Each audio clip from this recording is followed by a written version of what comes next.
Ang mga dumating sa aking mga balita at may nakausap ako, mukhang alanganin na si Inday Sara na tumakbo. Sumaklolo bilang isang successor ni Pangulong Marcos. So yun ang nakuha kong balita. So kung gano'n ang mangyayaring balita,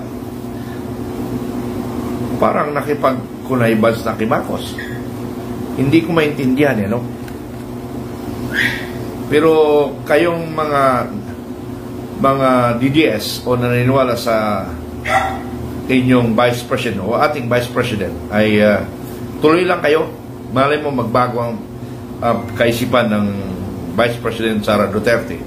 Mukhang alanganin siyang tumakbo o papalit bilang isang Pangulo dahil hindi ko malaman kung bakit.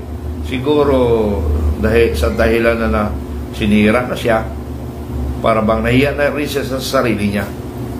So anong mangyari ngayon kung sakali ang taong bayan ay kikilos o ang Filipino guerrilla forces, sino ay ilalagay natin?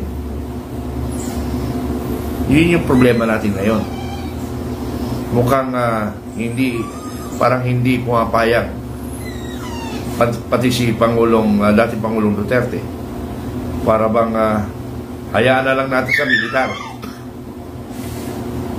Yun ang gusto niya mangyari. Pero ang taong bayan gustong palitan si Marcos dahil nga wala siyang leadership at lumalala ang korupsyon, wala nang kaban ng bayan, lumalala ang drugs, lumalaki na naman ang komunista, abuso sa kapangyarihan. So ayaw rin ng taong bayan. Nako, mapipilitan. Sino kayang pwede nating ipalit? Mayroon sa aking nangungulit. Pinipilit niya na si Supremo ang maging Pangulo ng Pilipinas. Yun ang gusto may nagbigay sa akin information kung nasaan yung kayamanan ng sinasabing ginto na parang $100 million dollars na 100 million ginto ba yun or pera. Siya lang daw nakakaalam at alam niya kung sino may mga hawak-hawak nito. Hindi talaga na-withdraw dahil anong tawag nito? Siya lang nakakalam. So mapipilitan. So pilit kong medyo magulang isip ko.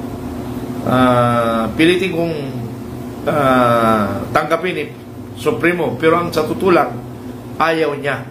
Kasi nung paman napabalita si Inday Sara na ayaw niyang tumakbo, ayaw niya maging presidente ng ganon-ganon. Gusto niya hintayin ang 2028 para maging legal ang laban. Pero paano kung kumilos tayo ngayon? Sinong upo? Ayaw rin ni Supremo Ayaw ko lang kayo kung kaya niyo pilitin si Supremo kasi malaki nga kasi ang problema ng bansa. Yun yung problema natin. Si Inday Sara, yun rin ang gusto niya. Malaking problema. Anong malaking problema? Wala nang silbi ang Pilipinas. Ang Supreme Court, narinig nyo ba ang Supreme Court ruling? Ang media, narinig nyo ba na pumanig sa taong bayan? Ang Armed Forces, narinig nyo ba na pumanig sa taong bayan? Pero anyway, ang Armed Forces siguro nag-aantay lang ng critical mass na sinasabi. Paano kung wala? Ganun na lang tayo? Pero palagay ko kami ni Supremo, hindi kami papayag na hindi matanggal si Pangulong Marcos. Dahil ang taong bayan mismo ang nagpo-post sa amin, nagpo-post. Ngayon, kung magpahinga na rin kami kaya, ano kaya kung ganun din? Wala nang gustong pumalit sa mga Marcos Lahat na pinagtatakot, lahat na pinagbabayan, pati kaluluwa. So siguro, mamahinga na lang tayo siguro. Ano sa palagay nyo? Please give comment. Pahinga na lang tayo. Hayaan na lang natin na magkamatay tayo sa kahirapan. Ha? So ano sa palagay niyo mga kaibigan? Itigil na lang namin? Wala na mamuno, hayaan na lang natin. Hayaan nyo na lang yung mga komentarista, yung mga ibang mga general, ibang mga comment, hanggang lang sila comment eh. Comment lang sila ng comment, pero hindi naman umaaksyon. Eh, ang administrasyon ngayon, ang kakapal ng muka, hindi tinatablan. Ano mang sabihin ninyo, wala eh. Hindi sila tinatablan. Bagkos, ang mga taong bayan, naniniwala sila na ang Marcos ay magandang ginagawa sa bansang Pilipinas at ang corrupt si Inday Sara.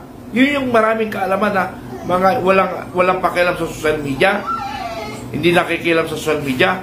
Alam nila maganda ang ginagawa ng Marcos. Yun yung problema.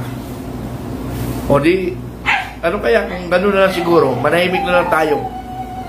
Ha? Manahimik na lang tayo. Siguro. Anyway, pag-uusapan namin na yung Supremo yan. O ng taong bayan. Kasi nga, kami lang ang nagpo-post kasi nagpo-post eh. Tapos yung mga ibang tao, post ng post sa amin. Pero hindi naman tumutulong. Eh paano yan? Kami lang naman ang kumikilos. Yung FG na commanders, yung iba ayaw kumilos, post lang na post. Ni mag-share nga ng aming mga vlog para ma-educate ang Pilipino, hindi ginagawa. Puro yabang lang ginagawa. Puro kwento ang ginagawa. E paano tayo madagdagan? Paano tayo dadami kung kayo-kayo lang nag-uusap? Yung 10, sila nagbubula, 10 balik. Eh ang tanong doon, yung 10, nadagdagan ba? Wala. Nabawasan pa nga, yung iba umalis kasi nabubuisit. Imbes na parami, pabawas. Paano? Mayroon ako nakikita, 2 lang sila nagbubulaan. Gagamitin yung group chat. Anong klase yung gagamitin yung group chat? Tapos sila lang magbubulaan. Gusto nila marinig magaling siya. Gusto niya malaman na matapang siya. 2 lang naman sila nagbubulaan. Ang nangyari, instead na magpadagdag, nagbawas kasi naglip yung iba. Kasi nabubuisit. Dapat sana, pag nag-comment kayo, pag na-observe nyo na walang nagpa-participate, tumigil na kayo. Kaya nga, siguro bukas, maglilip na ako sa mga lahat ng group, maglib na ako. Kasi nga, napupulo lang yung cellphone ko. Okay lang naman sana mapuno yung cellphone ko, mapuno rin tayong dumami tayo, ipabawas ang pabawas. Adi, alisin na lang mga group chat na yan para hindi naman nakakatulong eh. Nakaka-lumural pa at saka nakaka-high blood. Mayroon pa nga isa niya, binigyan ko ng warning, nagdadaldal pa. Hindi naman nakikinig, wala naman na itutulong. It's better na mag-leave na lang ako para hindi na maglalak yung maghang yung aking cellphone. Pinagtsatsagaan ko yan kasi gusto ko mamonitor lahat ng mga commanders all over the world. Sinusubaybayan ko ngayon, nagsawa ng pagsusubaybay. Kasi wala naman nadadagdag eh. Mas mabuti pa ngayon on the ground kami nagkukan kasi nakakarami kami. Dito sa Facebook, wala eh. Pero mayroon iba eh, si Respondo, yun. Nakikita ko, lagi naglalagay sa wall. Si Dabawi niya, sino pa yung mga nakikita ko? Si Tariray, nakikita ko na naglalagay sa wall. Yun ang maganda kasi nga ang purpose ng group chat natin is to educate people. Lalo na yung hindi natin kakampi. Yung kakampi natin, huwag mo nang bulahin. Kalinya na natin eh. Yung hindi natin kalinya, ang bulahin natin, i-educate natin. So, ulit-ulit. Anyway, yun lang. Maraming salamat. Sana hindi totoo yung balita ko na ayaw tumakbo ni Inday Sara. Ayaw niya tanggapin yung bilang isang successor ni Pangulong Marcos. So dapat i-post niyo taong bayan. Manigaw kayo na kailangan pag umalis at talsik si Marcos Jr. dapat Vice President Sara Duterte, huwag nyo kami pabayaan. Inalala ka namin, 32 milyon kami, tapos ngayon hindi nyo kami ipagtatanggol. Nakakalungkot naman. So yun lang, gusto mo iparating sa taong bayan. Mukhang hindi magandang balita. Sana hindi totoo yun ako akong balita. Okay, maraming salamat.